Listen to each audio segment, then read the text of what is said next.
Hi ladies, my name is Sonia Grimes and I am the Recovery Coach, and I guide incredible women like yourselves who are trapped in their painful and damaging drinking habits, the stop-start cycle, pulled apart by the mind chatter, completely drained from their fight with alcohol on a daily basis, to freedom and peace effortlessly.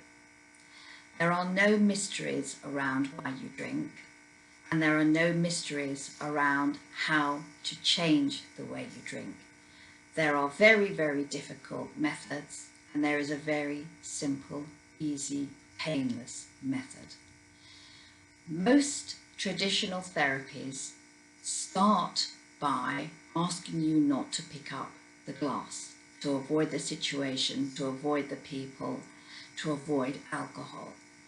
And obviously that makes perfect sense, but it's quite difficult. It can at times be very, very difficult.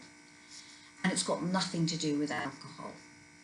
You drink in a way you don't like for one reason and for one reason only. And that is that you have a belief within you that alcohol brings you something. If you didn't have that belief, then you could easily change the way you drink, and alcohol would not be a monster in your life anymore. But alcohol is not the monster. There is no monsters in your life. Your alcohol is the solution belief was created at an earlier time, a less resourceful time when you had less resources, to comfort you on some level, to make you feel a bit more confident, more sexy, more attractive, more able to chat to the guy or the girl you liked. If you've been through trauma, you will have learnt to numb yourself through alcohol. And numbing yourself is still better than feeling bad.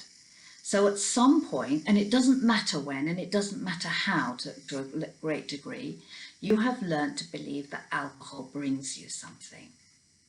So when you start to try to change your drinking by not picking up the glass, whilst you still have that belief within you, you are on some level telling yourself that you are going to deny yourself the comfort you believe it brings you.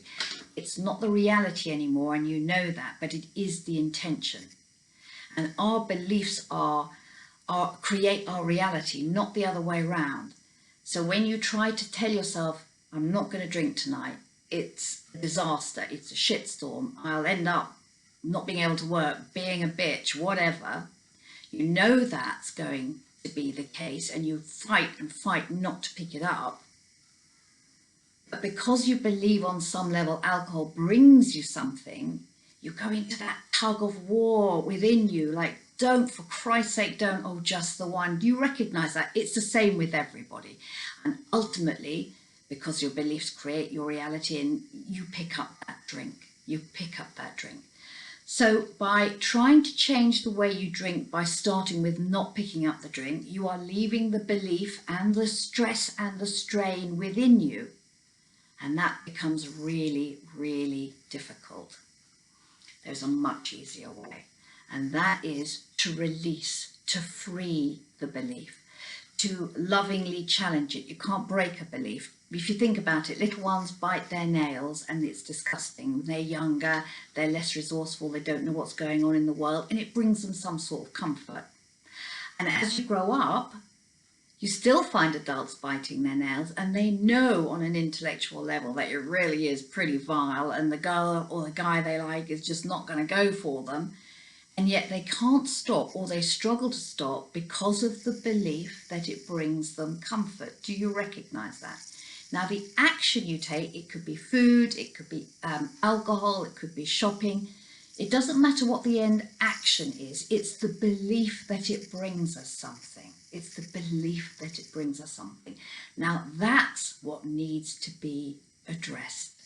Not broken, because our beliefs create our reality and we can't break our reality, but gently understood and let go of.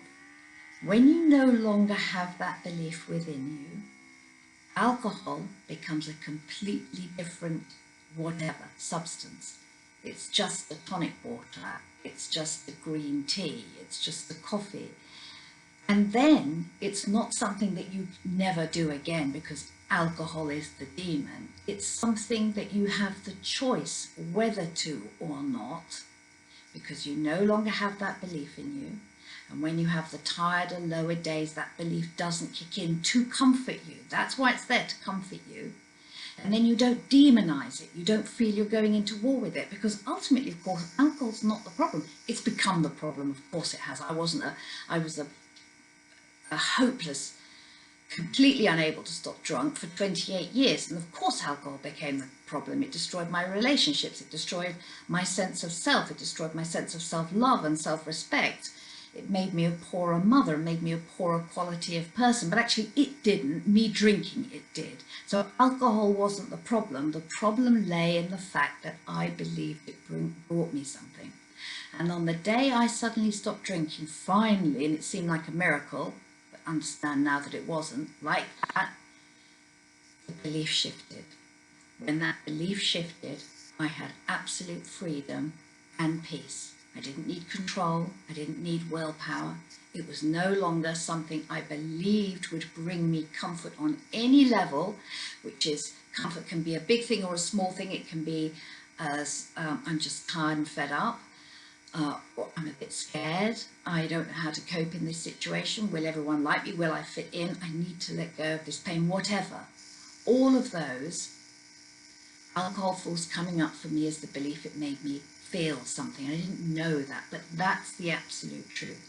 So the hardest way to change your drinking is to not pick up the glass, to avoid the people, and to avoid the situations. The easiest, most effortless way to change the way you drink, not never again. It doesn't have to be never again if that's your choice. 98% of my clients don't want a never again solution. They want to be able to enjoy a glass of champagne at a celebration. They want to be able to go out with their partner and have a glass of wine. They just don't want to be knocking it back every night, hidden in the kitchen or wherever, then lying, then shrugging their kids off because they don't want their kids to smell the alcohol. I mean, it becomes a shitstorm. We know it does. That's why we're here. So the hardest way is by trying to not pick up the glass, leaving the belief behind. And the easy, effortless, peaceful way is to release the belief. Then the need to pick up the glass isn't there. I hope that really helps you. That is the basis of my 6-week rapid alcohol recovery method. It's an investment in you, not in time or in hours, but in peace and freedom for life, and it is for life. So if you'd like to chat with me, you know where I am. Give me a call. Don't give me a call, actually. I took my number. I took my number while I was getting hundreds of calls. The hardest part of any change, especially when we feel embarrassed or ashamed around our drinking, is to reach out.